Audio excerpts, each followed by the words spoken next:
உங்கள் favourite TV ஷோக்களை இனி miss பண்ண தேவையில்லை. ZEE5 இல் முற்றிலும் இலவசமாக காணுங்கள். இங்கேயும் எப்பொழுதும். அண்ணே இந்தாண்ணே. டேய் மௌன, என்னடா எப்படி இருக்க? என்னண்ணே எப்படி இருக்க? இருக்கேன்.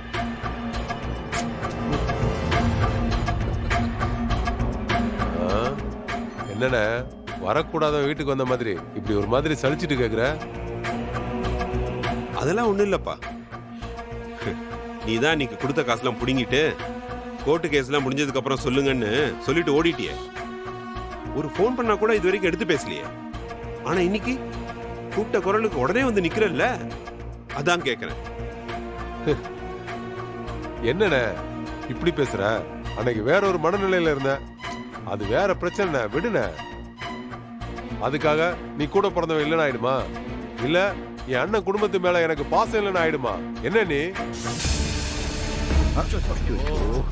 எத்தனை போன் பண்ணோம் சித்தப்பா, ஒரு வார்த்தை கூட நீங்க எங்க கிட்ட பேசல. ஆனா இன்னைக்கு கூப்பிட்டதும் திடுதுப்புன்னு வந்து பாசமலர் மாதிரி பாசத்தை அப்படியே காட்டுறீங்க. புரிஞ்சுது. இதுதான் உங்க கோவமா?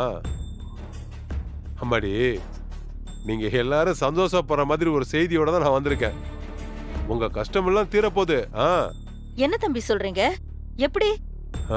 அனி, எனக்கு கொஞ்சம் டைம் கொடுங்க.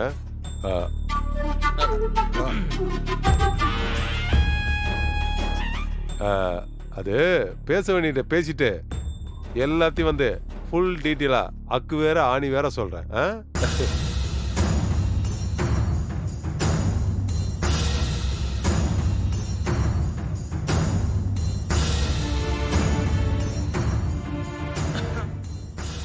அப்பா, இப்பவும் உங்க தம்பி நம்மள பார்க்க வரல, அவங்கள பார்க்க தான் வந்திருக்காரு.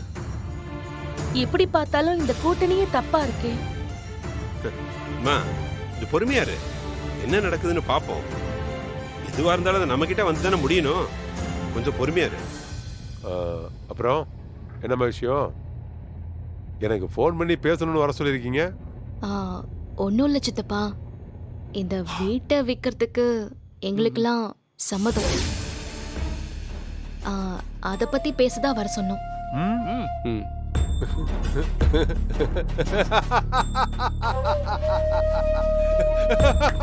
ஐயோ,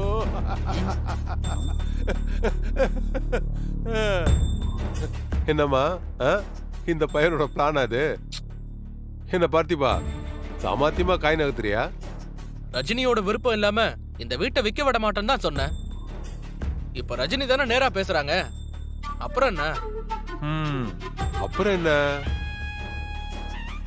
இருந்தாலும் எனக்கு இது சரியா படலையே. உங்களை நான் எப்படி நம்புறது? மாமா, எங்களை எப்படி நம்புறதுன்னு கேள்வியெல்லாம் கேட்காதீங்க. ஏன்னா நீங்க எங்களை நம்புறீங்க. எங்களை நம்புனதால தானே நாங்க கால் பண்ண உடனே எங்க கிட்ட பேசுறதுக்காக கிளம்பி வந்திருக்கீங்க. நம்பிக்கை இல்லைன்னா எப்படி கிளம்பி வந்திருப்பீங்க? கரெக்ட்.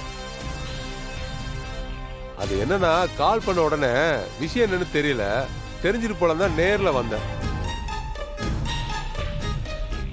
ஏமா ரஜினி, ஆமா நீ தான் வீட்டை விற்க கூடாதுன்னு ரொம்ப பிடிவாதமா இருந்த. இது வெறும் வீடு இல்ல, இது வெறும் செங்கல் கல்லு மண் இல்ல, இங்க அன்பு பண்பு பாசம் தான் இருக்குன்னு ரொம்ப எமோஷனல் டயலாக்ல பேசினியம்மா. இதுக்காக தானம்மா இவங்களை வச்சு கோர்ட்ல கேஸ்ல நடத்தின. இப்ப நம்ம திடீர்னு மாமா ரஜினி சொல்லிலாம் நாங்க கேஸ் போடல. ஐயோ பரவாயில்ல, விடு அரவிந்த். இங்க பாருங்க சித்தப்பா, உங்ககிட்ட ஒரு முக்கியமான விஷயம் பேசணும் தான் கூப்பிட்டோம். உடனே அதை பேசி முடிச்சிடலாம். சொல்லுமா. இந்த வீட்டை விற்கிறதுக்கு எங்க எல்லாருக்கும் சம்மதம் தான். ஆனா எங்களுக்கும் பங்கு வேணும். அவங்களுக்குலாம் நீங்க என்ன கொடுத்தீங்களோ அந்த அமௌண்ட்டே கொடுத்துருங்க. அதுக்கு மேலலாம் எங்களுக்கு வேண்டாம்.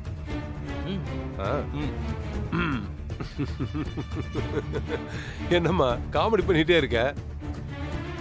பணமா? இந்த பணத்துக்காக வீட்டை விக்கிறதுக்கு ரஜினி சம்மதிக்கிறாளா? ஏம்மா, இருக்கிறதுல இதாம்மா பெரிய உருட்டா இருக்கு. ஐயோ சித்தப்பா, நான் நிஜமா தான் சொல்றேன். பார்த்திபன் வேலைக்காக ஃபாரின் போறான். நான் சொந்தமா தொழில் பண்ணணும்னு நினைக்கிறேன். எங்களுக்கு பணம் தேவை. இங்க பாருங்க மாமா, எங்களுக்கு சேர வேண்டிய ஷேரை கொடுத்துட்டா நாங்க அதை வாங்கிட்டு பேசாம கையெழுத்து போட்டு கொடுத்துட்டு கேஸை வாபஸ் வாங்கிட்டு போயிட்டே இருப்போம். ஆமா போயிட்டே இருப்போம். நீங்க சொல்றதெல்லாம் சரிதான். ஆனா ஏற்கனவே அவங்க எல்லாருக்கும் ஏகப்பட்ட தொகை கொடுத்தாச்சு. இதுக்கு மேலையும் இதுல பணத்தை இழக்கிறதுக்கு யோசனையா இருக்கு. இழப்பா மாமா, இந்த இடத்த வாங்குறதால உங்களுக்கு எவ்வளவு பெரிய லாபம்னு எங்களுக்கு நல்லாவே தெரியும். நஷ்டம் இழப்புன்னு பேசாம ரஜினிக்கு தர வேண்டிய பங்கை தந்துருங்க.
என்னப்பா என்ன சொல்றாங்க?